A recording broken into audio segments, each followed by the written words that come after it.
Hello, everybody. My name is Kirsten Rourke, and this is Creating Multi-Module Courses with Scenarios and Branching.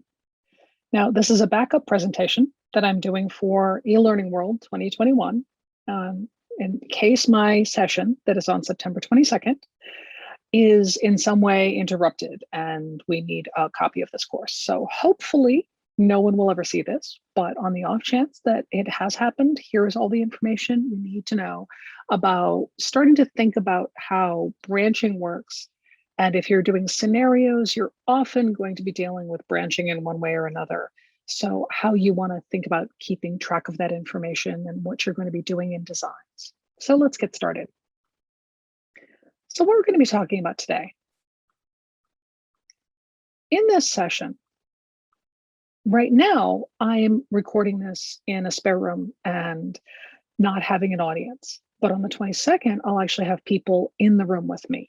So that time, people will have the choice of being able to do hands-on, and I will stop periodically to make sure that if people are doing that, they can catch up.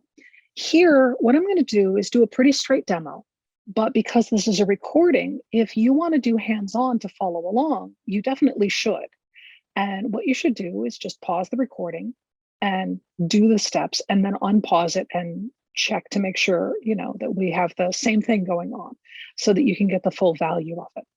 Okay, so we're going to start with simple branching with keywords because branching as a universe is quite broad. And there's a lot of ways of looking at branching in the Captivate world. And starting in 2019, they added in something called keywords, which I'm calling keywords. It's actually just simple branching.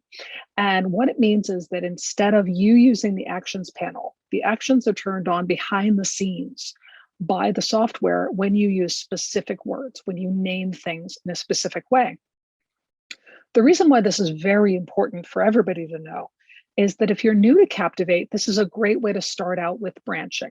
It's very simple, it's very clean, it does the job. It does not do complicated things. So once you want to do something more involved, you really need to move on. But it's a good start.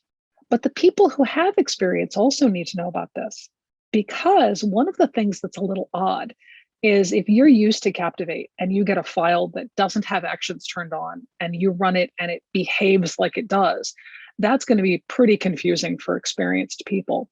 So I want everybody to be aware that it is possible that the naming conventions of items and slides trigger under the hood behavior and some very specific behavior, which in this case is just a very simple branching interaction. Then we're going to go into what involves actual actions that you turn on and very first level action branching, where we're going to have a home base with a home button, and we're going to jump to slides and come back using the home button, so that we will leave and go somewhere, look at the subject, and then come back. That's your first level of branching. Next, we're going to take a look at an illusion of branching, where you're not leaving the slide.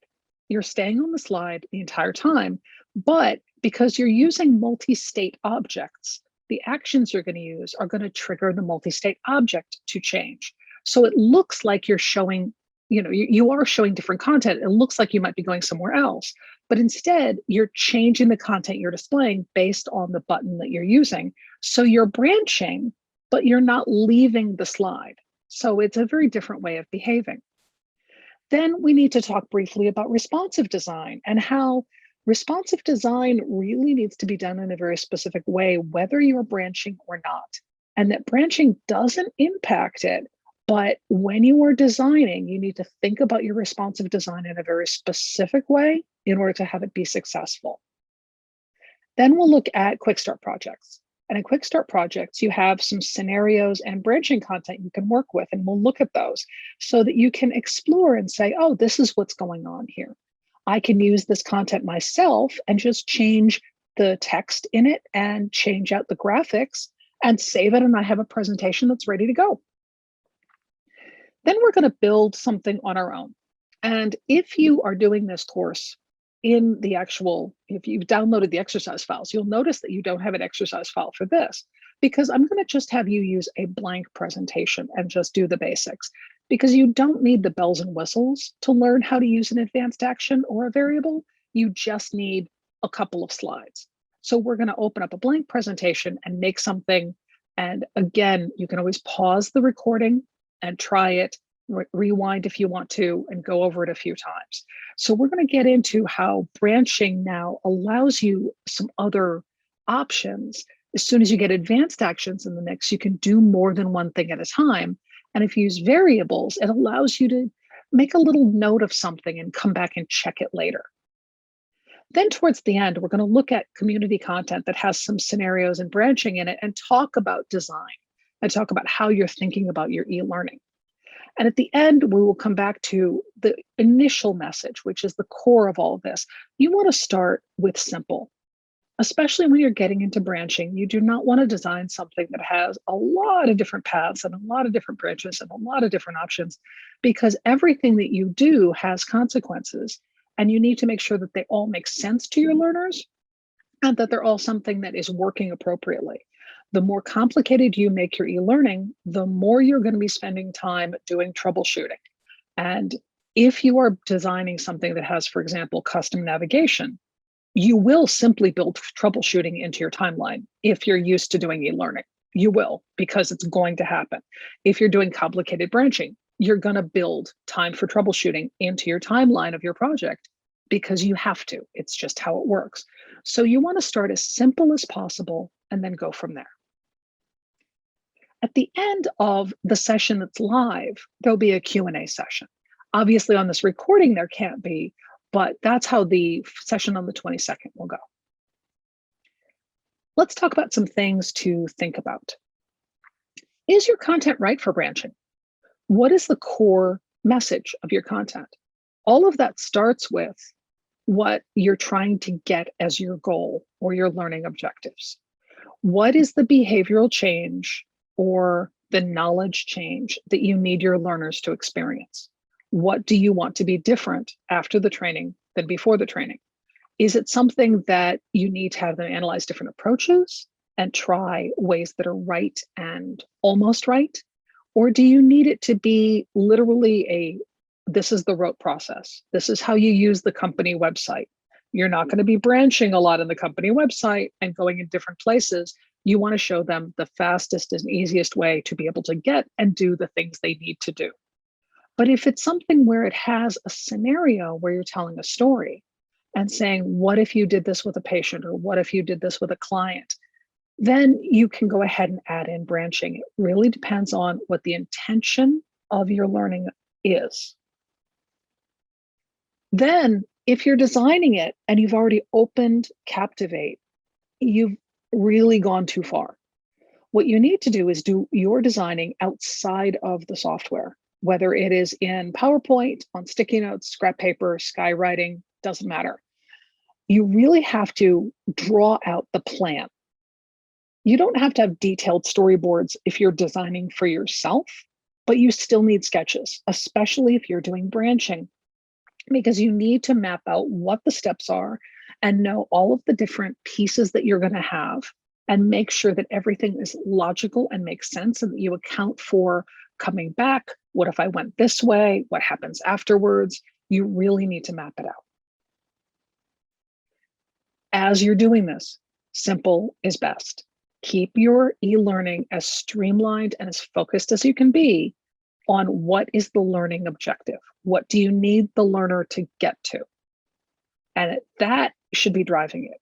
If you have fallen in love with some features and you really want to use them, that's great. You should in your demo pieces for your portfolio, but not in the thing you're designing for your customer, because what they need is the simplest, cleanest way to get the message across. What you need is to be able to practice doing all these fun things. Those are separate objectives. So don't fall down the rabbit hole of doing all the coolest, neatest, funnest things, when a lot of times in e-learning, if you have it be focused and it makes sense and they understand the point of it, people will be great with it. They don't necessarily need all the bells and whistles to be able to have a successful experience. You also should think about whether you want your learners to be able to make mistakes. And this is hard for people. because a lot of times they're concerned about whether the learner is going to feel bad or maybe it's going to send the wrong message. It entirely depends on who your audience is. Before you ever develop anything, you need to know who you're developing for, or you're making something that's going into a void. So you have to have some target audience. And some learners will respond really well to the possibilities and consequences of having different paths that sometimes have mistakes. Having detailed stories can be really engaging for people. And having something where they did it, but it actually didn't work out, and here's why, and this is why you would do it differently next time, is a very human experience that you can build into your e learning if it's appropriate for the audience that you have. Scenarios will give you different paths. If you telling a story, you're often going to be giving variations on it. Rarely ever is that story going to be just straightforward. The person got up, they made coffee, they went to work, they went home, they went to bed. It's going to be when they're doing things, what are their choices? What if they went this way? What if they went that way? And that is generally going to include branching. How do you make sure that it makes sense? Look at bullet number 2. You've got to plan it.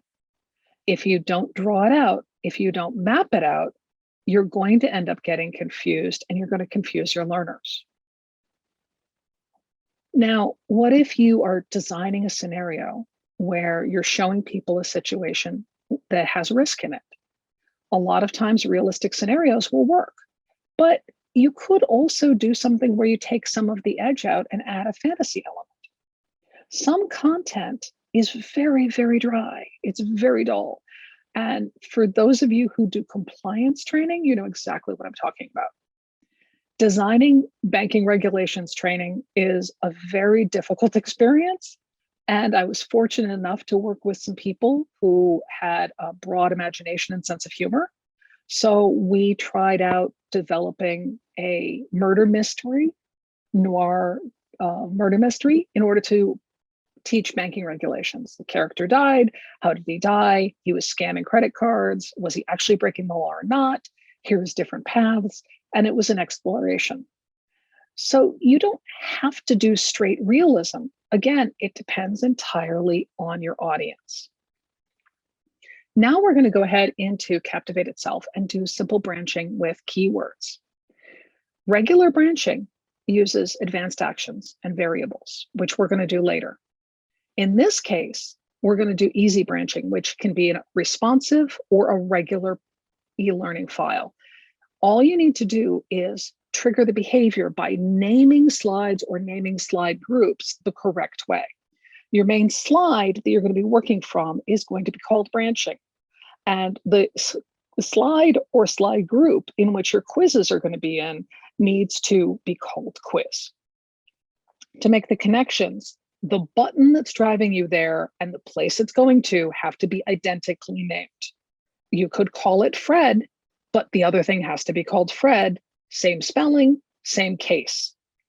You can also add in completed as a button state, so that when you return to the main branching page, it will show you you've already completed that item. Now, this navigation design allows you to visit the topics in any order. You can go A, C, B if you want to. The quiz will only show up when all of the topics are done. That's how this one is built. Now, there is going to be a couple of other things that we're going to be doing, but to start, you just create a file, apply a theme. The first slide should not be an opening slide. It should not be an action slide. It should not be your branching slide. We'll talk about that. Slide number 2 will be branching. You will then create buttons, and we're going to do all of this. So if you're following along this recording, you can pause and write this down, and then add some content slides. You're going to name the groups specific things.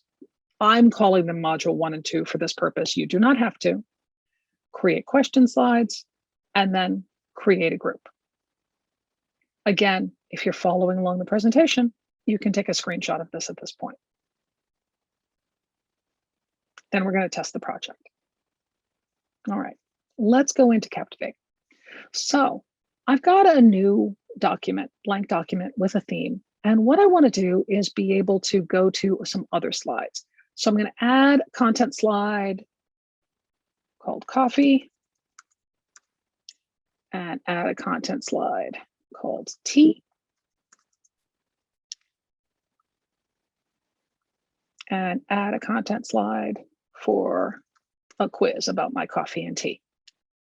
And I'm going to get rid of these subtitles because I don't need them and come back to my main slide. Now, this slide is not going to be my branching slide. I'm going to create a slide for that. This slide is going to be just my welcome slide. So I'm going to go ahead and say welcome.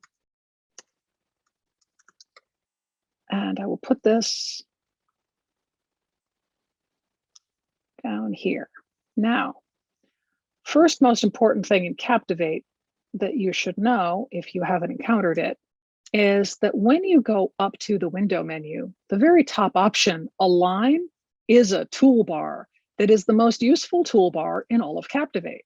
So if you want this thing to absolutely be centered vertically, you can go ahead and do that. If I wanted to make this guy a little bit smaller, I'm perfectly centered, I can say center it horizontally as well. So that toolbar is extremely useful and should be available to you all the time. Now, what I'm going to do is just take this and make the text a little bit bigger and make this so it stretches across because I might want to add some text to that later. All right, so I have a welcome slide. Now I need to create a slide, and this is just be a blank slide in this case. But this one, it's important that I go to the Properties panel, and in the Properties panel, I call this branching, all lowercase. Spelling counts, case counts. Make sure you get that right, because if you don't get that right, it's not going to trigger the behavior you want. Now on this, I'm going to create buttons. You could use the buttons object to do this, but pretty much nobody does that anymore. Everybody uses smart shapes because smart shapes give you more options. They are a better choice. So best practice, always make your buttons out of smart shapes. You can also fill this with an object, like an image if you want. You can change the colors. What I'm going to do is go ahead and call this module 1 coffee. I'm going to turn on use as button. And when I do that, that'll trigger in the software to add a tab below. And that tab is called actions. Now in here, I'm actually going to change this to no action, just to be super clear that we are not doing manual actions yet. We are using keywords. So we are simply doing the name branching on the slide and then this button. The reason I turned on actions is because I want to be able to enable hand click and disable click sound. I want this guy to be able to go somewhere. So now I've got him. How do I trigger the behavior? Well, what I want to do is say that this slide is going to be module 1. All lowercase, no spaces is how I'm choosing to name this. So if this destination is module 1, then this object needs to be named module 1. By naming those two together, and it's on a slide called branching, I've automatically triggered behavior in Captivate to make it behave a certain way. So same here, if I chose to say module 2. Now I could call that T, I could call that Fred, I could call it anything I want, but the name of the object and the name of the destination have to be exactly the same. So I'm duplicating this by doing Control or Command D on my keyboard. And this is going to be module 2, which is T.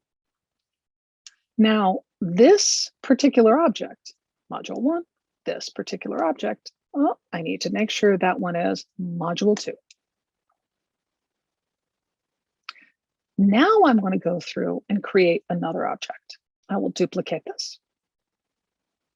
And this guy I will put down here and align him in the middle. And I will just call this go to quiz. Now, what do I want this object to be called? Shockingly, quiz, all lowercase. Now, I'm going to actually make these guys into groups in a minute so that you can see you can do it with a single slide or with groups. So I'll do that with module 2 and with the quiz here. So let me go ahead and put in, there we go, question slide, a couple of multiple choice here.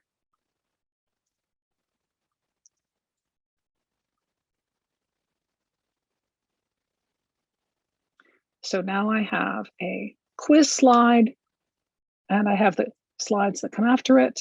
All of those together, I'm going to right click on or control click and go to group. And that group is going to be named quiz. Okay, so the button here, the name is quiz. The group here, the name is quiz. Now, if I wanted to add extra slides to this guy, I'll add all about tea. And I can group these two together.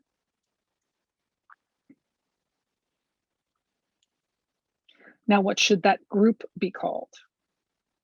So this one I had called module 2 before. So I'm going to name this T. And I'm going to name this group module 2. So I want you to see that I can name a slide something and have it go to that destination, or I can name a group something and have it go to that destination.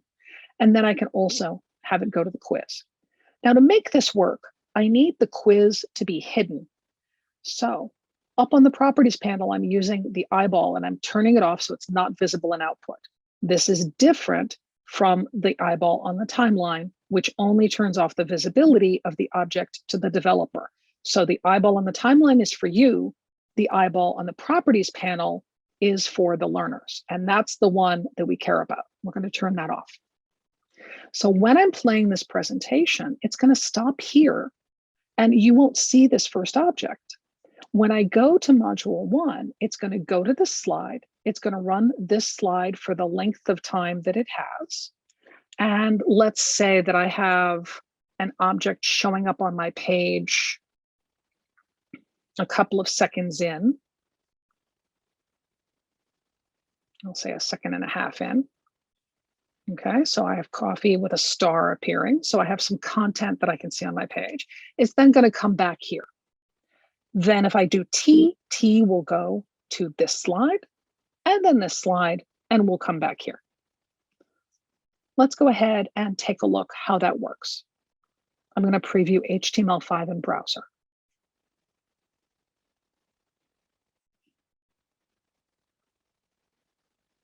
Here's my welcome slide.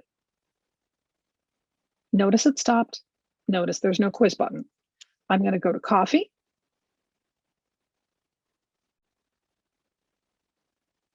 Whoops. Oh, nope. I'm going to do that differently. That is my mistake. I apologize. I'm actually going to make this guy a group. So let me call this all about coffee. And I will name this slide coffee. And since I want this to work, I want this to trigger, I'm going to go ahead and name the group module 1. So let me select those two, group them together, and call that group module 1.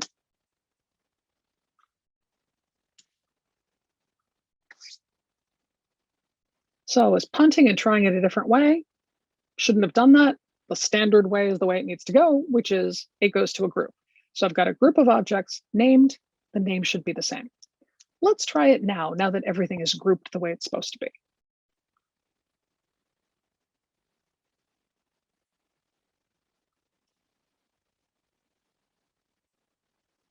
All right. Now it goes to coffee,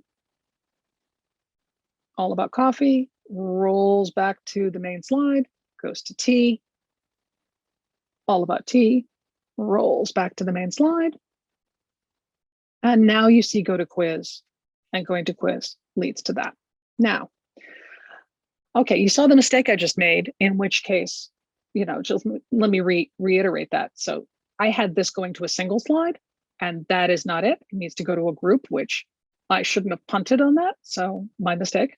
So to create a group, you select all the slides together, and you either right click or use the menu or use the shortcut key, and you create a group, and the name of the group and the name of the object need to be the same. So if I called this, I'll say Java. Okay, if I called this object Java, then this group would need to be called Java. And then when I go and I do it, because it's on the slide called branching,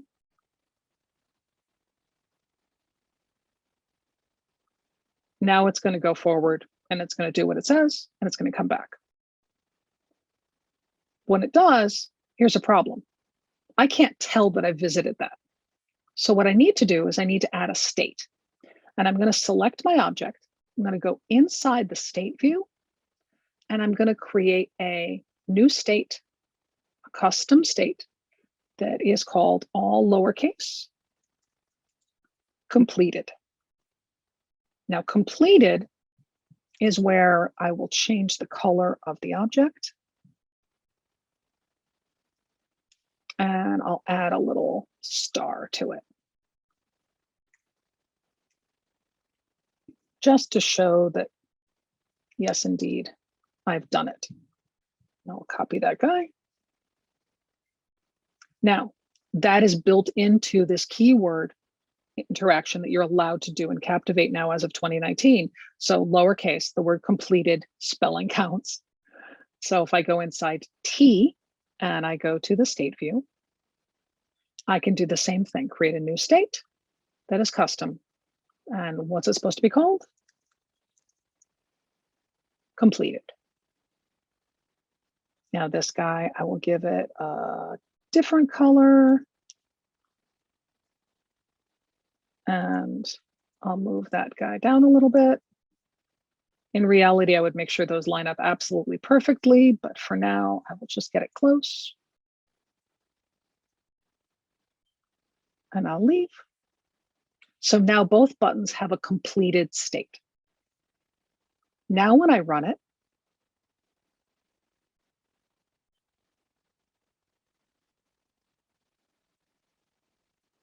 coffee goes to coffee. Now the completed state shows. Tea goes to tea. I could have done tea first and then coffee second. You can do this in any order. Now go to quiz shows. So that's the first main part of this. When you're looking at doing keywords, you really need to be careful, again, about the plan. Now, one of the things you'll notice is right now, I don't have any ability to stop this content. Let's say there's a lot of content here and I want people to be able to read it. Well, in that case, what I need is a button. And I'm going to grab a button from this page and paste it here. Now, that button is going to need an action called continue, because the behavior it's expecting to do is to roll back to the branching slide. So you need to call it continue. I'm going to unhide this, and I will just call this home. And go to home. So now if I do my HTML5 in browser, you can add in an action into this essentially action-free behavior if you want to. Coffee. And it stops here, and it's going to stay here. So the learner can go ahead and read it. Then when I hit go to home, it's going to roll back home. So the state has to be, the action has to be continue.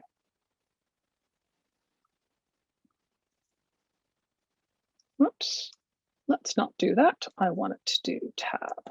There we are. So we did custom states named completed, and I added a star just to show you that you can have it look a little bit different. But here's something else that we need to deal with. Mobile devices and autoplay. I didn't want you to put your actions, your behaviors on the first slide. The first slide really needs to be just a temporary transition slide because of mobile devices. So let's go ahead and take a look at that. If I take this guy and I say, I would like my background to be a gradient, and maybe I want it to be some other kind of color here.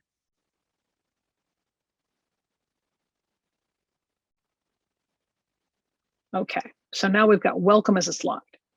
Now, what I need to do is use some kind of screenshot software, and I'm going to throw this onto my desktop. Make sure it's on there and capture it. Because in order for this to be essentially seen when you first come in, you need to load it inside the software. But when you load it inside the software, it's going to be at like 70% opacity. So let's take a look at that. I'm going to come in to Captivate Preferences, edit preferences on Windows, Captivate Preferences on the Mac. And in Project, I'm going to go to Start and End. What is completely misleading about this autoplay here is you're not going to turn the check mark on. You're not going to do autoplay because on mobile devices, you're not going to be able to. So we need to be able to see that stop screen that is enabled. Okay, so I'm going to browse and go to my desktop and grab my screenshot. My screenshot looks like this, but when I run it, I'm going to click OK. It's going to be faded out. So just be aware that this is something you would have to actually change in the code if you wanted to fix it. So HTML5 in browser.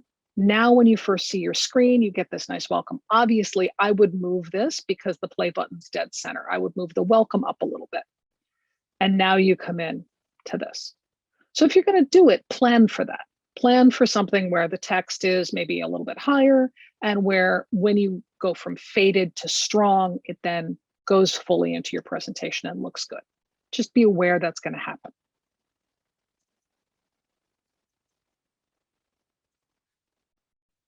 Always use smart shapes as buttons. They give you a lot more options and a lot more flexibility.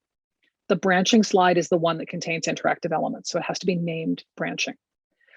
Because it's named branching, if you're using a table of contents, the slide is going to be called branching, which your learners might go, huh? Which means you need to go into your table of contents and manually change its name to something like home. Make sure you follow naming conventions. In all of these, all of them are lowercase, no spaces. Do not mix up your cases and watch your spelling. Watch the quiz keywords. And in this case, we're not daisy chaining, and I will explain what daisy chaining means. So you can link from one project to another Captivate file, but that is generally a nightmare because everybody moves their files, things get renamed, projects, it just ends up being more work for you. So I'm putting multiple modules inside one Captivate package right now, but generally those modules are going to be pretty big. And I have worked with a terabyte file. It is no fun. So you're probably going to have to lean on the learning management system that is involved. And if there's not one, you're going to need to factor that in. Okay. And every LMS is different, and there are 700 million of them. So you will need to do some planning for multiple modules.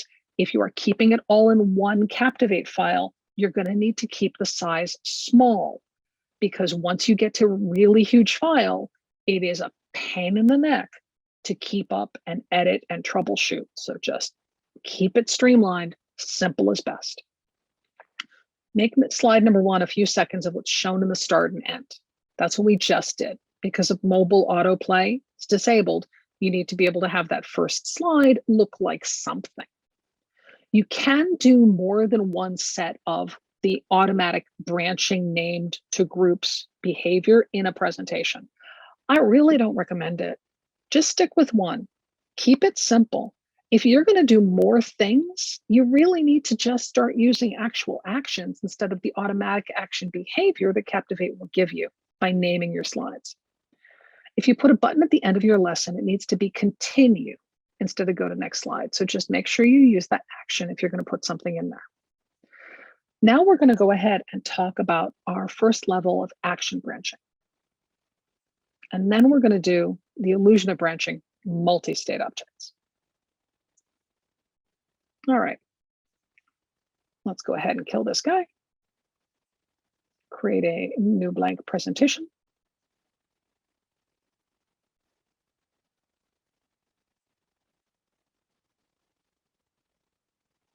And I'm going to go ahead and make sure my theme is Perl. Thank you. That's what I wanted. And I want this slide to have a content slide. Let's add in some content like so. All right. So this guy, I have title. Maybe I want to move that. No, I'll leave that on just the regular title for this, but I'm going to move it up.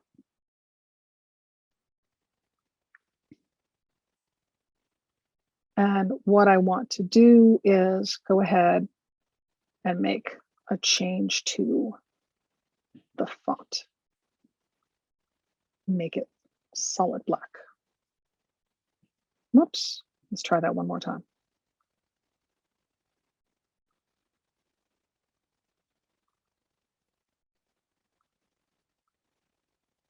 There we go. That's better. Now I'll take that object and say save changes to existing style.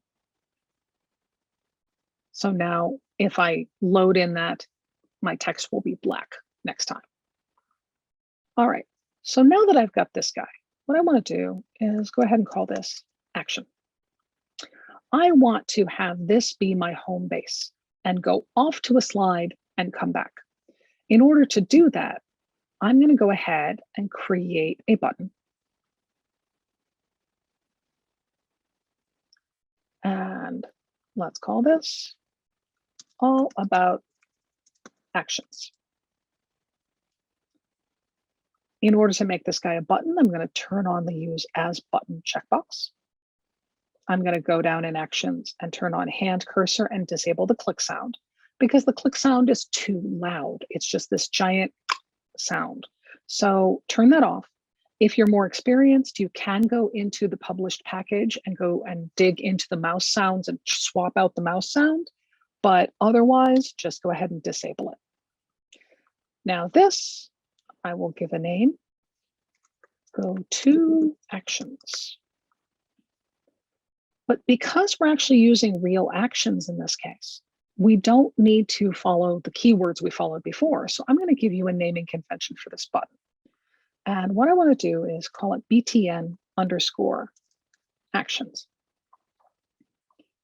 I tend to use that with my buttons, BTN underscore. Whatever your naming convention is, make sure everyone on the team follows it or understands it so that you are consistent about it.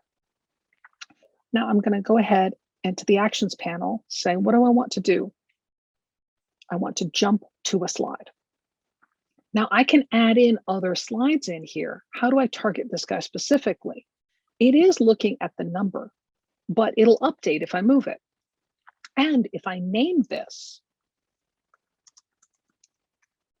all about actions, now this is called all about actions. So it's going to follow that wherever it goes. If I copy this and I come down here and have this be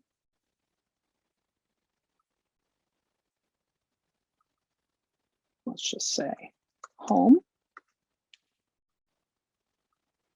This is also going to be jump to slide. What slide do I want to jump to? Now, I'm going to add some new slides in here because I do want to have a title, and I'm going to give this guy a title, put him up front.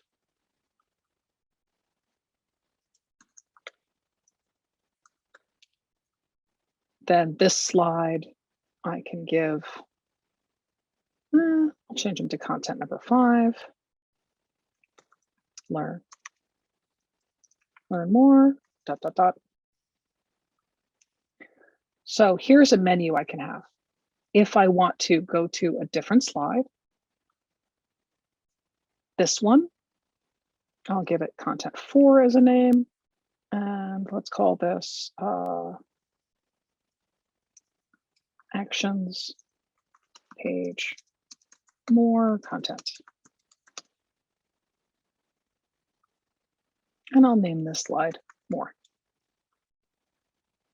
So this button is still, oops, you are uphill. Go away. There we go. This button is now going to slide 4, all about actions. It updates as you go. So if I duplicate this, Controller Command D, and I say, go to more. Now this is going to have a jump to slide action of more. Now as I do that, I can use the same home button here and just copy it and paste it here. You will end up putting a lot of buttons on your masters or designing things a little bit differently, like having a slide that has all your navigation on it that just shows for the rest of the presentation. But to start, let's go ahead and just make sure that this guy jumps back to slide 2. So let's follow this. What we did is one action. The only action we did is jump to slide. Let's look at HTML5 in browser. So this is simple branching with actions. Now I come in. If I want to go to actions, I want to go to more. Let's say I start by going to more. Here's more content. When I'm ready, I go home. Actions. When I'm ready, I go home. If I want to, I can add in additional pieces to my actions by making them advanced actions. So I could show that these guys have been visited, and I could go ahead and show different content if I want. So you got a lot of flexibility once you start getting actions involved. Now, this is the first level. What if we went through and said, let me bring on a blank slide here. And I want to have a giant shape called content. And you can call that anything. So it doesn't have to be called content. I'm just naming it so I know what to target later on.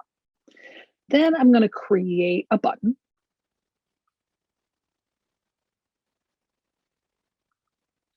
And I want it to tell me all about Florida. Do exactly what we've always done. Go to Use This button. Go down to the Actions panel and turn on Hand Cursor and double-click Sound. Don't worry about the actions yet. We're going to come back and change that. But make sure you get those guys turned on. Then I'll go ahead and duplicate this guy.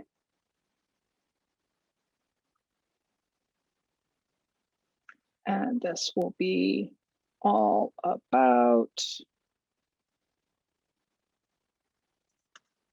let's see, New York. Now I want to show that content here. I want this to be the illusion of branching. I'm not going to any other slide. I'm going to have my content all show up in this space here. So I would need to have instructions letting learners know that they're supposed to use these buttons to change the content in this main window. But what do I do to get content in this main window? I could turn it into a button, but I don't need to. Every object can be a multi-state object. It doesn't have to be a button. So just by selecting this, if I go to State View, I don't see the button states that I saw before, but I don't need them. I can create a brand new state that's called Florida. And it doesn't have to be the exact same name. It could be whatever you want to call it. I'm just calling it that to make it easy for me to remember. And in that, I'm going to add in some text.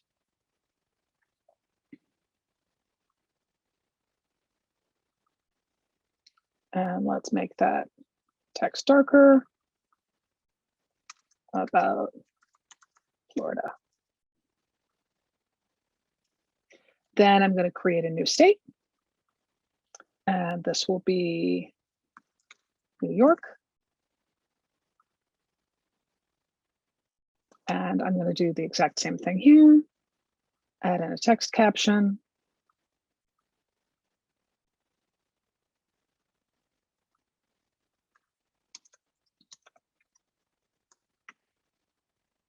Let's go ahead and make sure that that's readable. So all about Florida, all about New York. If you were doing this for a real presentation, you'd want to make sure everything is aligned up beautifully so that where this sits in the box is exactly the same as where this sits in the box. So it doesn't, mess around like that. So make sure you're careful with that stuff when you're doing real ones. But for now, we're just inside the object, creating a couple of states. Now, to make it really obvious, let's change the color of the New York state to, not that color. How about this? And Florida, we will change to this. Now, when I exit, now I've got a multi-state object. This has two states inside of it. All I need to do is tell this button that I want to have an action that shows that. What do I want to show? I want to change the state. What am I changing the state of? An object called content. And what am I changing it to? The state called Florida. I'm not going to continue playing. I want to stay on the slide. And then when I come to here, I want to do the same thing. I want to change the state of. What do I want it to change? Here's the object. Here's the state I want. And I'm going to unclick. Now, I'm going to move this guy to the very, very top so that when I preview, it's right there.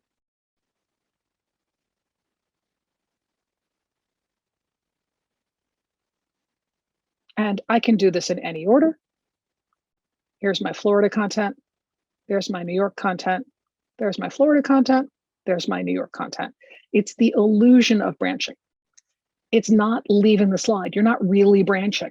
But because you're making choices, it gives people the idea that you can actually go somewhere and do things. You can have a little bit of extra flexibility.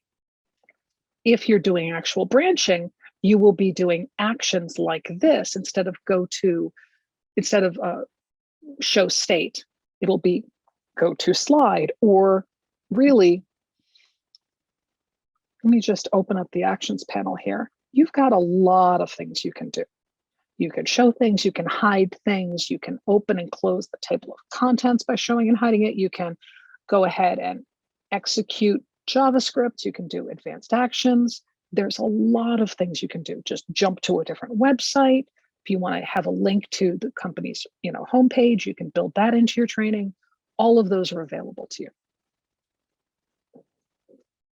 Okay, so that was first level action branching and the illusion of branching. Now we're going to talk briefly about responsive design, and then we're going to actually build something with some advanced actions in it. So in here, I just want to go to assets. Now, when I'm going into assets, I'm in a non-responsive project. So the things that I see in here are assuming that that's what I want. If I want to go through and create a new responsive project, now I can go ahead and in my assets, I can look for responsive content that will flex as I'm doing things. Now in here, if I want to look at projects, I do have branching. So I'll bring in this and just take the whole thing in, just so you can see all of it. But with branching, you need to do the same planning you've always done before. But with branching and a responsive content, you're going to need to stay very, very sparse. There's going to be a lot of objects that are just there to be decorative that fill the space because your design is going to be targeting mobile. You need to have your design be able to breathe. So everything you target should be designed for the smallest space that you've got. So if I come in here and I drag this guy in, I need to be able to design for having a very, very small amount of space. I do not have any bells and whistles beyond what is bare minimum necessary to be able to make this work. So when you're doing responsive, you've got to keep it very, very clean. Okay. Anything that you have, you need to plan how it's going to flow when you're doing your content. So as you have branching, you can still do things. You'll notice if I select this object, I do have an action of jump to slide. Okay. But when I'm doing that, notice there's an image on the left-hand side. That image disappears once I start getting skinny. Okay. So when you're doing your interactive planning and you're doing responsive, you need two tiers of planning. You not only need to plan your branching well, but you need to plan your design to be very, very sparse because you've got to design mobile first if you're doing responsive, which means a much less screen size. So as you get bigger, you need to have these, graphics to be able to really fill the space on a larger object so that it doesn't look like it's just dead air. But that kind of stuff is going to go away once you have mobile. So make sure you're designing for the smallest amount and then just make it beautiful as you get bigger. So it should look good, small, and it can look a little fancy or bigger, but it can't look very fancy. So just wanted to bring that up because when we are doing responsive design, it is it's very important that you plan it appropriately. Now let's go ahead and talk about advanced actions. Actions we did before, jump to slide. Item does a thing. Now we're going to say something that has multiple actions and might even have conditions in it. And if we want to, we can use a variable to track the contents of something. We can have an empty container and say, hey, does that have something in it?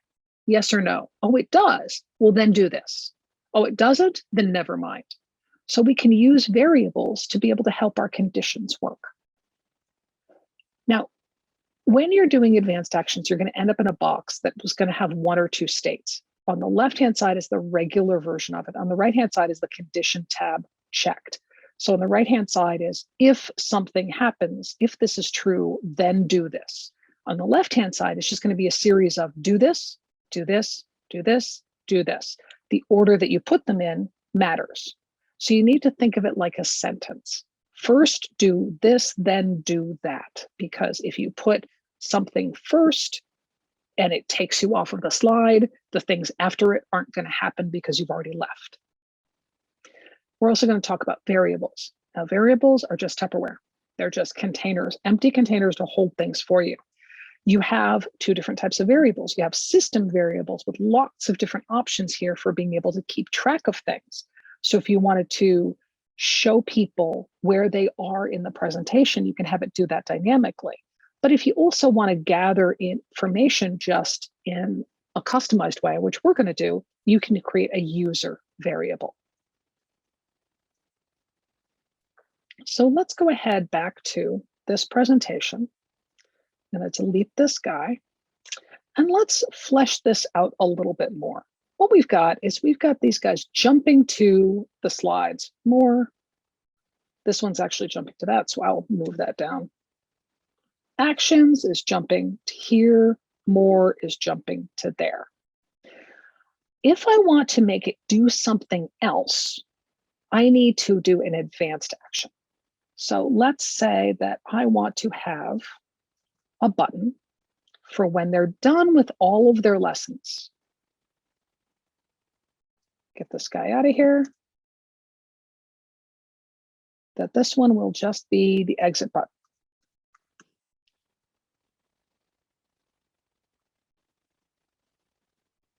Now the exit button, I want to have the action of exit.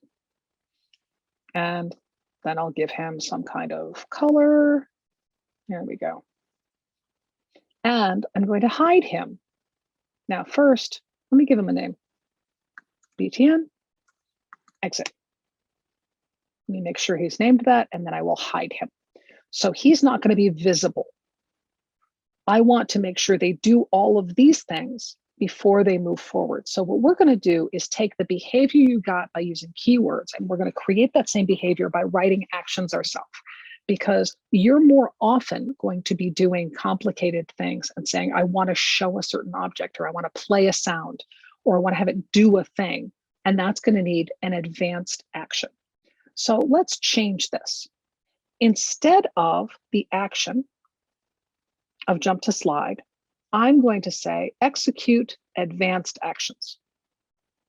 Now I don't have any advanced actions yet. So I'm going to hit the little folder and go in here to advanced actions. What I want to do is give this guy a particular name. So I want to go to actions, and this is going to be go to, and I'll underscore actions. So what am I doing? I'm telling it to go to actions. How do I want it to do that? I want it to go ahead and jump to slide. What slide? All about actions. Now we had done that before, but now I could do other things as well. I could say that I want it to go ahead and play a sound if I want. So if I wanted it to play a sound before it went, I could do that. Now I'm going to save this action. Nope. Yep, sorry. I need to delete this bottom guy because it's confusing things. There we go. Save that action. And say, all right, when I go to actions, what do I want it to do? In here, all about actions, I want to have an object.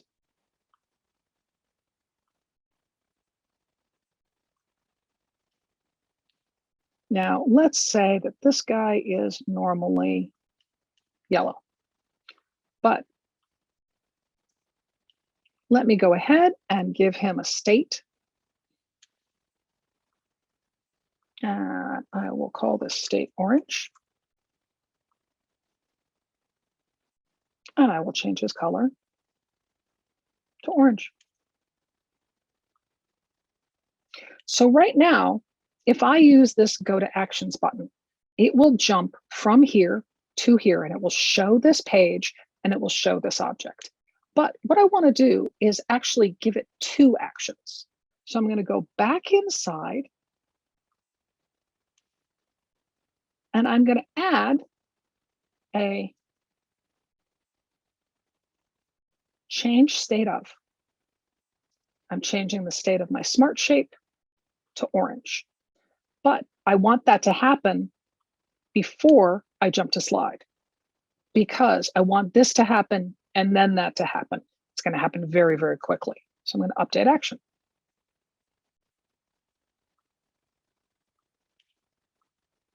So you have a lot more flexibility when you use advanced actions because you can change the rules a little bit. Now, if I come in here and I preview this, I'm going to just roll through my initial slide into my opening, go to actions, and it shows the orange because the state of it was changed before I hopped over. So that's why you want the advanced action there. Now, if I want go to more, this guy, I'm going to give him a execute advanced actions. And notice he has the exact same action that's picked up in here. What I'm going to do is go into the actions panel and I can say, this is very close to what I want. But what I'm going to do is duplicate this. And now this is going to be a copy, and this is going to be go to more.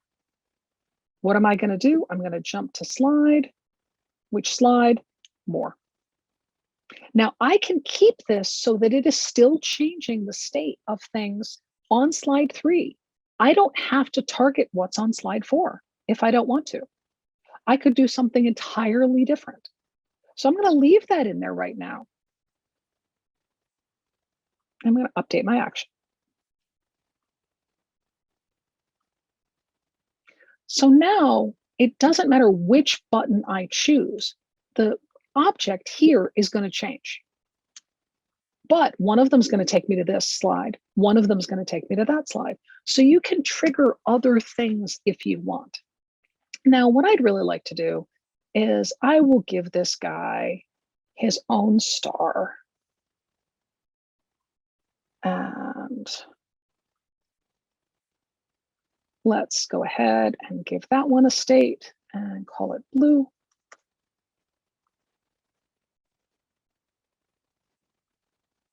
And change the color to blue. Now, if I name this object, I'm going to exit the state here. I can go ahead and call this small star. Naming your objects is helpful because now when I come back here, if I want to modify this action, so I'm going to say go to actions. I want to modify you and say, what do I want to change the state of? I could change the state of the small star if I wanted. I'm going to actually go ahead and go into more. And when I go to more, whoops, first of all, I want to make sure this is on the right action. Go to more. There we go. Go inside it. I could also change it here if I needed to. Now I'm going to say, change the state of my small star to blue. So both go to actions, change it orange, go to slide 3, go to more, change it. Whoops. Oh, that didn't. Oh, I forgot to save it. See, this is why I need to show you these things. Small star and blue and update action. Now, if I go in, actions, orange, more, blue. Now that it's been saved, I can just close this. And now I can go from this set to these guys here. Now, if I want home, this one is going to jump back to slide 2. That's pretty good. But let's say that I want to make sure that these guys have been clicked. First, let's see what a simple advanced action looks like.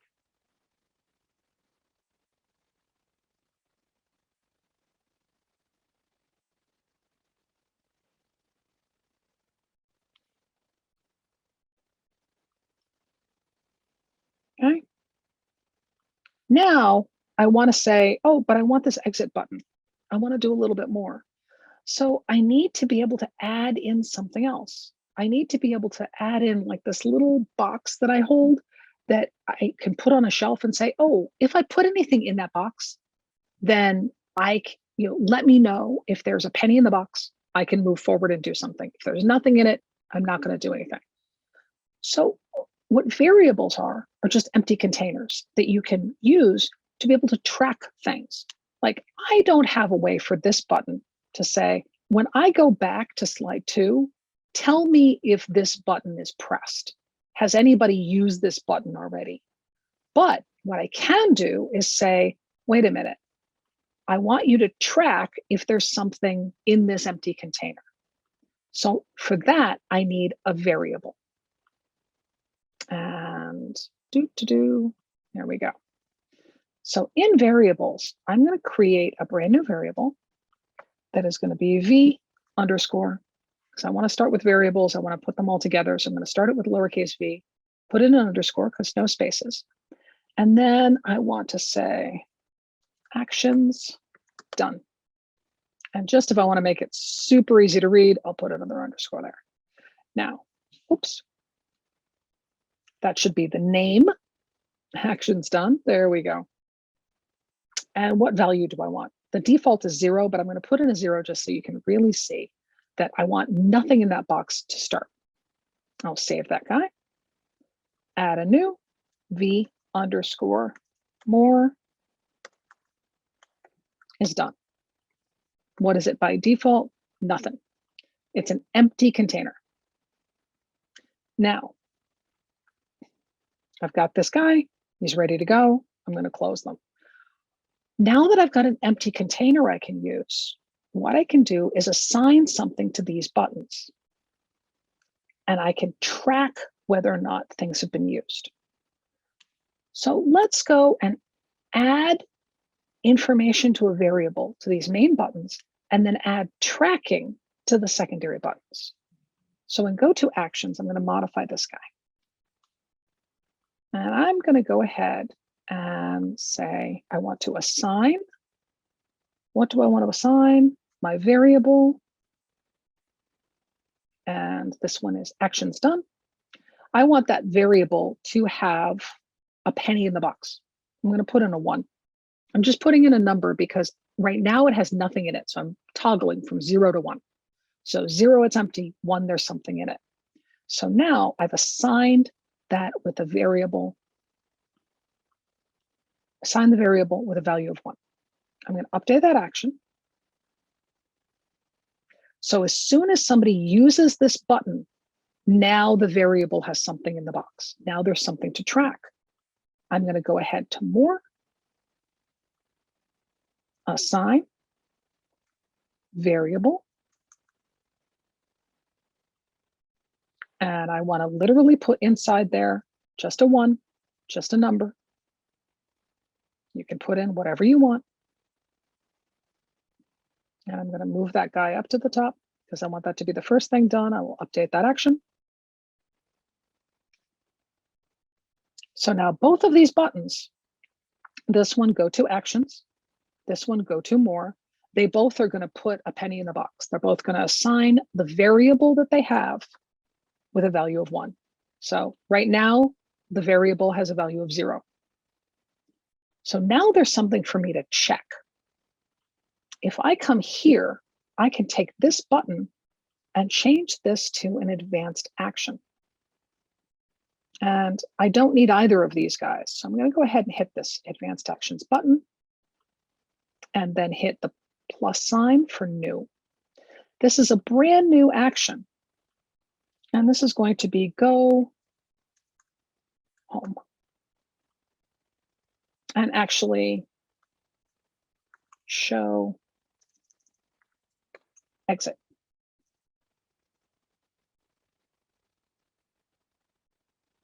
Now, actually, you know what? I'm going to have this be go home. I'm going to put show exit somewhere else. Okay. Jump to slide. What slide? Slide number 2. Change state of. Now, here, what I can do is I could actually target the buttons that I'm coming back to. So let's go ahead and do that. Save this action temporarily.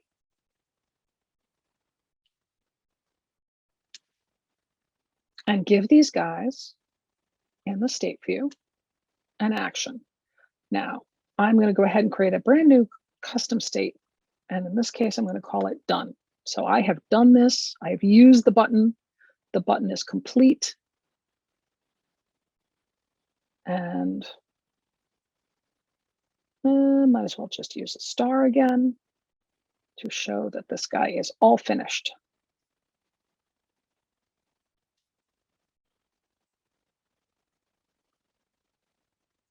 Okay. Normally I put a check mark there or something, but this case is just super easy. So now that state is done.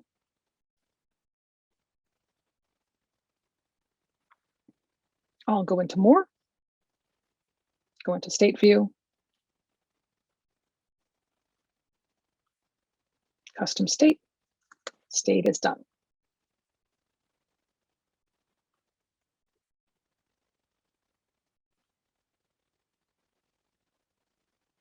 Then I will exit. So now I have a state for these guys to show. So when I come back to this home button and I look at my actions, what I want to do is I have a go home. Because I am going to go home more than once, I'm going to go home from here and I'm going to go home from the next button. I will go ahead and just put actions in the name.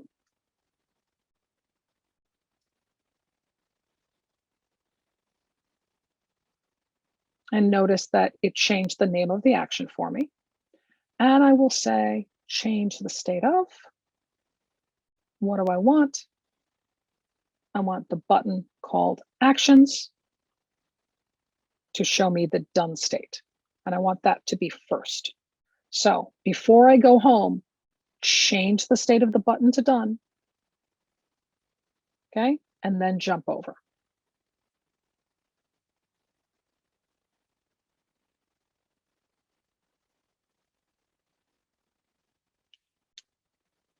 Now, when I do this,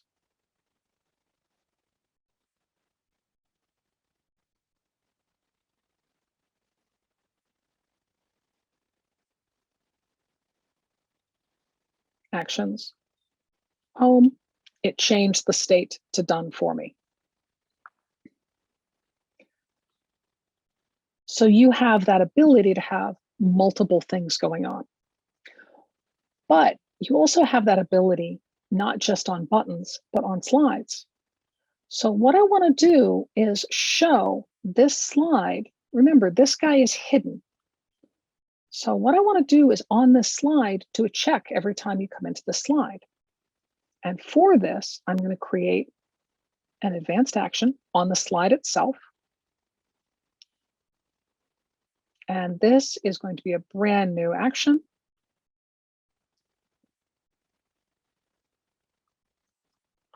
It's when I enter the slide. So I'm just calling it an on enter.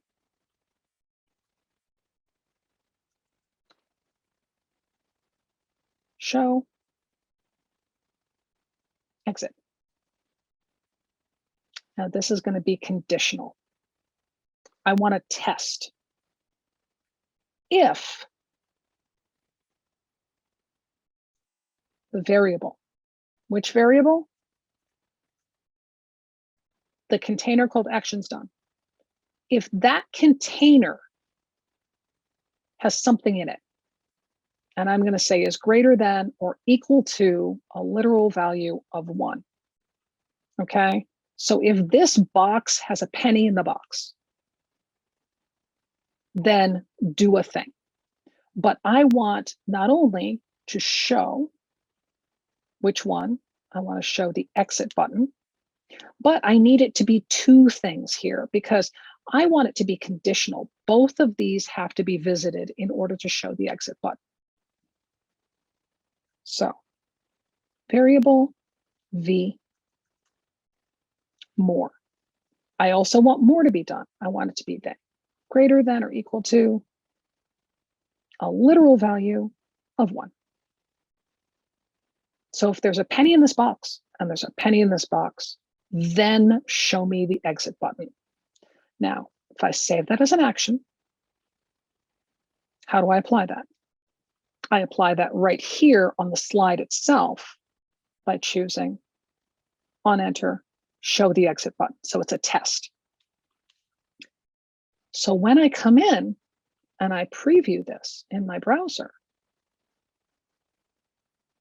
now I'm going to roll into this first slide and that action has run itself. It's tested it. Have I gone to these 2 buttons? No. So when I go to the first button and I come back, okay, that action did itself, but I haven't done both. I need to go to more and then I need to come back. Now the exit button is showing. So I have a condition that is looking for a variable. Has something happened to that variable? Is there a change? Did it go from 0 to 1? It did. Great. I flipped the light switch. I put a penny in the box. Anything you can do to picture that in your head, because all you're doing is using a variable as a container. And that is something that you can track. Now, in this case, when I go and I have this action, have changed the state of, I can do this on both buttons. But one of the things to be aware of is if you're doing this on each button, it's going to change the state of the button that you had, but it's not necessarily going to change the state of the button that was already touched. So what you could do is you can create a second condition. I'm going to go ahead and call this, this is jump, and this is done. So in this condition, if the other button, so this is actions. So if more has greater than and equal to, if there's a penny in the box, if somebody's already touched the other button, then what am I going to do? I'm going to change the state of that box, and I actually want, I think that one is button actions 3, so I will go check to done. So now this action here checks it. It checks for the other button having been used. So when I come in, let me just make sure. Yep, button actions 3 is what that one's called. Okay, I can rename that. But if I go in and I run this, and I start by going to more, and then go home, now I've touched that button. I've actually done it. I didn't have a done state in it triggered by its button. I'm going to go to actions and I'm going to come back. But it triggered it for this case. It said, please give me the done state here. And oh, by the way, can you check if that one was done? Oh, it is. Groovy. Now give me the exit button.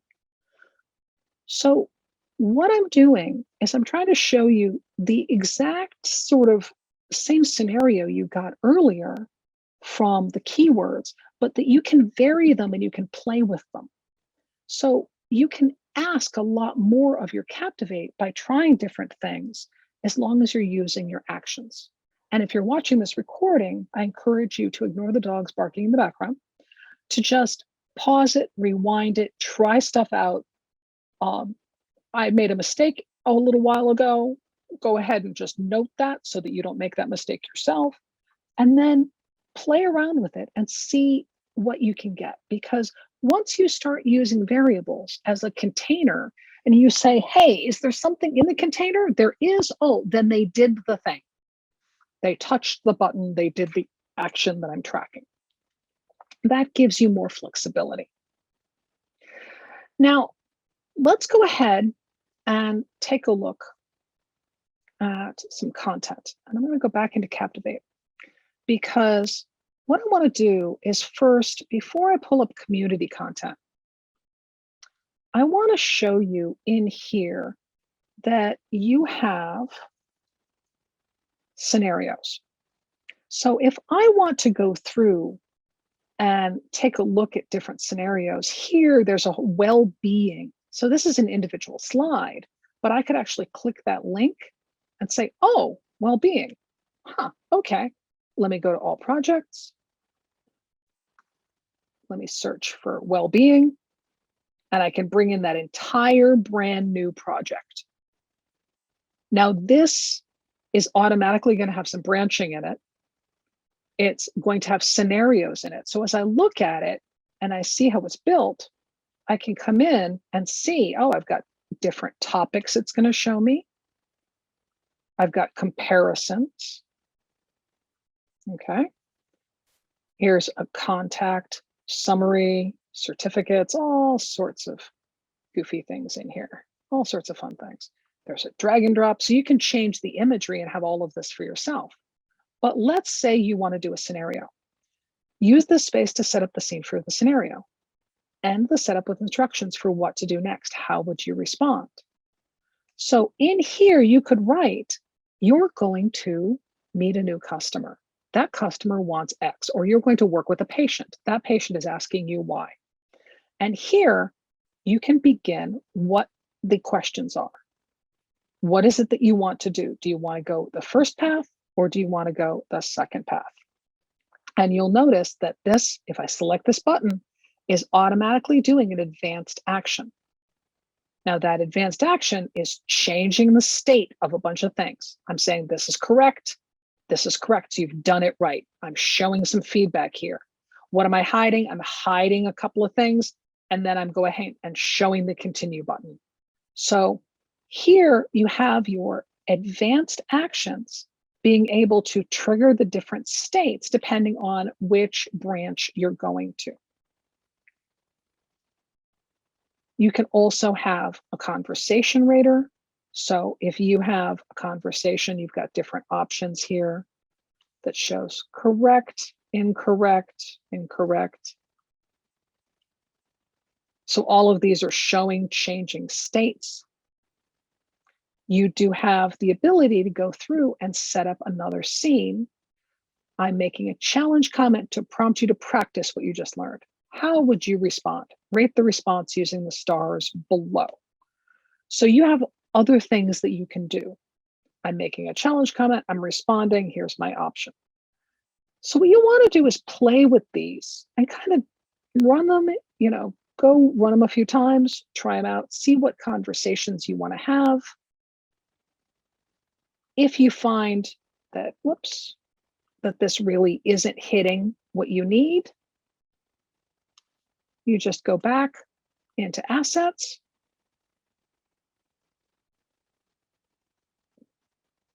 And actually, I'll make a blank project here.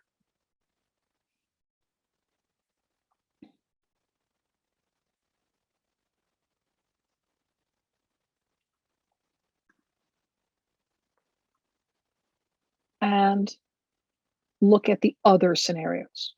Okay, you have lots of different ways of doing branches, of doing choices, of doing story. So you could do a choose the character piece. Now this comes from League. So I'm actually going to go ahead to League and say, oh, there's a bunch of things in that project. So let's look for League.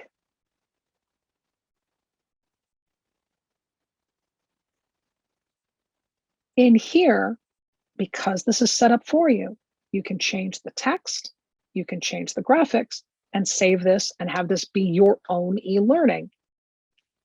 So what are we going to do? We got some different course objectives, overviews, we have a background, and then here, choose a character. So if I take this guy, okay, I can add actions to these to go to a specific place. And I can say, let's say I want to go ahead and have details about a character. That this is, let's see, do I have her here? I have her here. So I want this to be Molly. I can have this be an action of jump to slide, which slide, go find Molly. And now I have my branching. So you can use this stuff and modify it and just take it apart and play with it. You got a lot of flexibility in these, so please try these. Now there's also community content. Let me go grab some things that I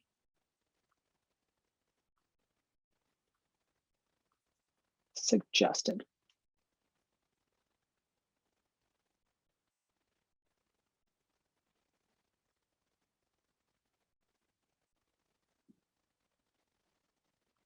Open these up. I don't need to replace the fonts, just leave the fonts alone. Thank you. Okay, so in here, what I want to do is let's talk about the community content. There is one of the options, one of the things you can download is something called the coffee map. Now, what's neat about this is this guy here, I'm going to go ahead and find the coffee map. This is just things that are animating in. That's the whole point of this slide. That's it. It's just decorations that last for a little over 2 seconds and then it rolls right into the map. And then the map has buttons on it. And when you're looking at those buttons, oops, give me my properties. Thank you. I want to look at my actions. This jumps to the slide of US. This jumps to the slide of the UK. So notice these are named and that this branching is all set up for you. So you could modify this and do it yourself. You could just take this and swap out some of the graphics and have a branching interaction in a couple of hours as opposed to a couple of days. So let's see how this one works. There's your animation. Your buttons show up. It hops you to that slide. It gives you information about it. You go back. Now, did you notice it was changing the button to a check mark? So when we go back, it's already checked. But watch, check mark happens on that button. You could put it on this close, but they did it here. So when you look at these, okay, you have some ability to make some changes here. So when I go in,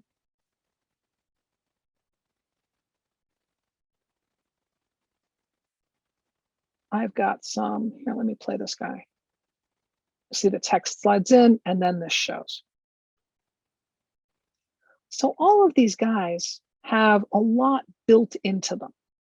And what's nice about this is these hotspots.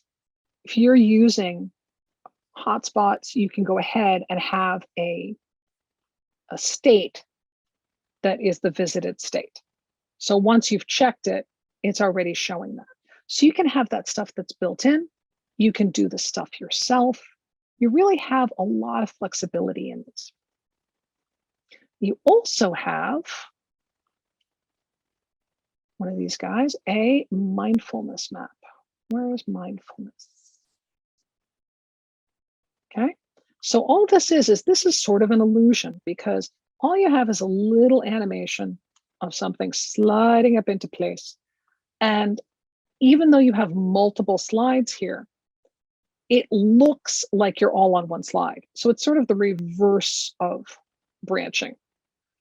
So here, these buttons are actually going to be going to the previous slide, going to the next slide, jump to home.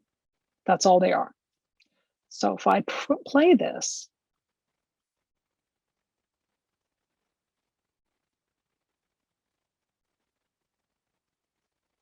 here I have my mindfulness. Okay, it looks like I'm on this slide that if I move forward, all it's doing is giving you a second option. It doesn't look like I've moved to a new slide. It looks like the slide itself has changed. So even though you could have done this with changed states, they did this with changed slides. You have the option of doing it either way.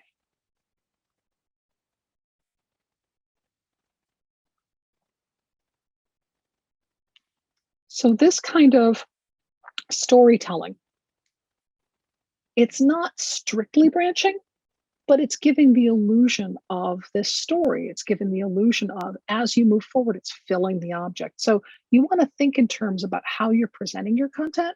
It doesn't necessarily have to have branching in it, doesn't necessarily have to have scenarios in it.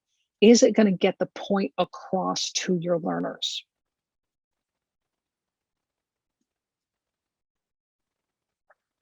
Now, there's also build a character, drag and drop, and then a branching one with audio. So we're going to talk about the character and the drag and drop. Now, first of all, in here, what we've got is we've got a scenario starting here of The person is asking a question and there's different choices. And depending on which choice they do, depends on where they end up. But we don't have that stuff built yet. So this is just showing you a intro into a possible scenario. And it's a way of being able to make something engaging. So with any branching or scenarios, you want to think about what your learners want and what they need. So let's see how this one goes.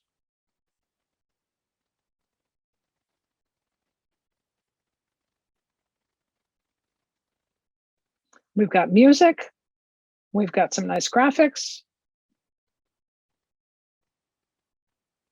and let's go. As I hover over these, they show you a different state. And I can change these and then continue. Okay.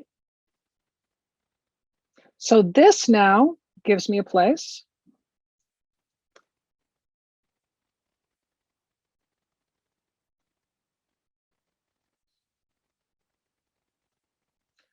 So these are all clickable. Now this, the music's a little loud, but other than that, this is a great introduction to being able to kind of do this branching, this scenario. I want to go one of these different paths. I want to go down the path of fixing the antenna. I want to go to paths of bending the leg. I want to go down the path of finding the lab. Now, if your users are completely unaware of this character and unaware of these scenarios, you would need to do some education up front. You would need to introduce the character, you'd need to introduce the concept of the lab. But if it's something they're already familiar with, what you can do is, bring them in and then give them these different options. And again, use your advanced actions to go to other states or go to other slides and then come back to the main and track whether you've done it using variables. Now, what's really nice is when you find something in the community that is a nice setup like this. Pooja created this guy here that, again, if your learners didn't know the scene here, didn't know that they're talking about good posture and that they're trying to categorize good posture, you'd have to educate them in the slides preceding this. But here, you can see if I try to say this is bad posture, it doesn't even take it. But if I say it's good posture, it does. So I can check and see, oh, this guy, I don't think he's going to take it. Nope, he doesn't. He takes it here. So I can try these guys. And what this allows you to do is to give you a way of going, oh, now I've got a way of categorizing these. But what could I do to make this even more? Not just do this activity, but now I have the opportunity of saying, okay, you did a great job. What is the impact of good or bad posture? What happens with this person? I could do a scenario leading up to this, and I could do some of these showing, okay, take your person. Did your person listen? Did they use the ergonomic keyboard? Did they do this? Yes or no? And you have the ability to do just a drag and drop interaction to show what the right thing is and go on and tell the story from there. So one of the nice things is, even though this isn't a specific scenario or branching piece, it's something that if you wanted to work this in, you could go, oh, from here, I could then say, good job. Now let's learn more. Good posture brings you to the good posture section. Bad posture brings you to the bad posture section. You have to finish both to keep going forward. So you could start them in here and have them guess and then go, okay, great. You did a great job, because they can't not guess. It doesn't take the wrong answers. And then from here, branch out. So play around with the stuff that's in the community, because there's lots of really cool stuff that's already been made for you. And in there, you'll find lots of really helpful things. Like Damien made this. Now, this is super helpful, because one of the things you're going to have to do sometimes is when you're doing scenarios and when you're doing branching, this has branching. Okay, I want to take this guy. Where, what am I doing? I want to be able to take each thing. Where am I heading? I want this stuff to slide in. And he's talking about what's happening. But there's no actions on this one because this has the audio on it. So what's happening in this presentation is Damien's protecting the learner of giving them the opportunity to hear the narration one time, but not have it have to repeat itself every time they come back to the main slide. So the main slide is actually called menu. This one is the one that leads into it and it has the narration, it introduces the topics, and then it rolls right into this guy where they need to choose. So let's see what that looks like.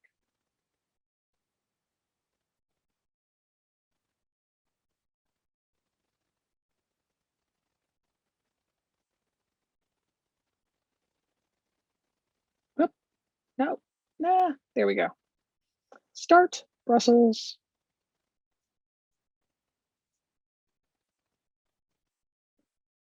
Now, there's some audio.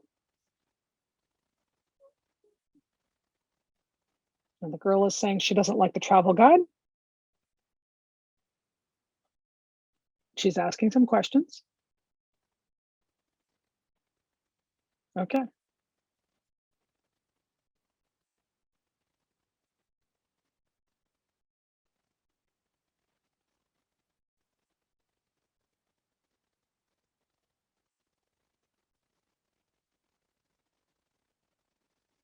Okay. So now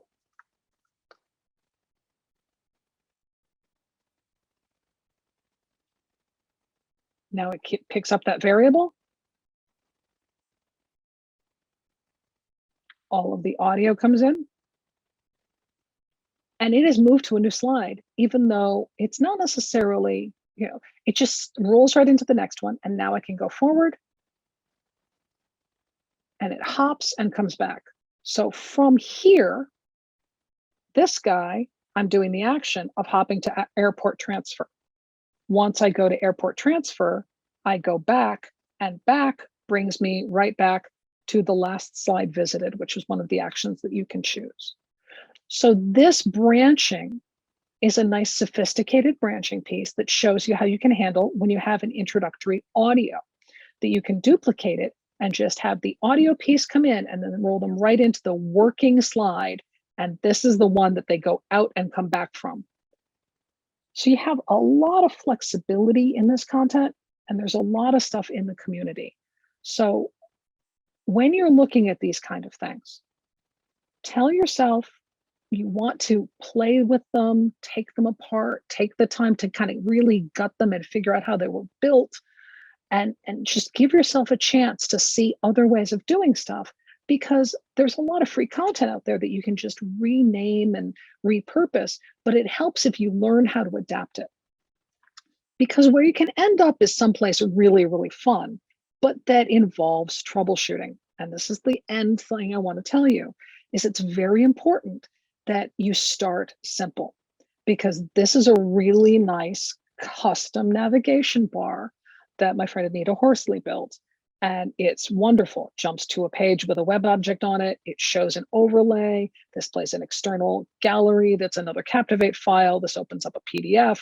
All of this stuff is available on the entire presentation and it can slide in. But while this took advanced actions and variables, it also involved troubleshooting, making sure everything worked the way it was supposed to, making sure it slid in the right amount, making sure that nothing was missing.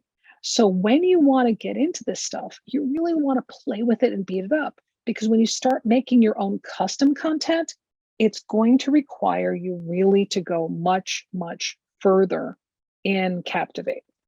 And actually, I don't need to go off of that one. Just go right back here. So in Captivate, when you're doing your presentations and you start with just a simple blank project, remember that if you're at this point and now you're planning your branching or scenarios, you've made a mistake. You need to close Captivate and grab some paper or an iPad or something, a whiteboard, doesn't matter. Don't open the software until after the plan is made. Please make your branching and scenarios plan first Then come in here and start working it so that you have something to work from, and build in time for being able to fix it because some things always happen and you want to be able to check stuff. Hopefully, that was a quick overview of what branching possibilities are and how they interact with scenarios. I hope that was useful for you and have a great day. Thanks for coming.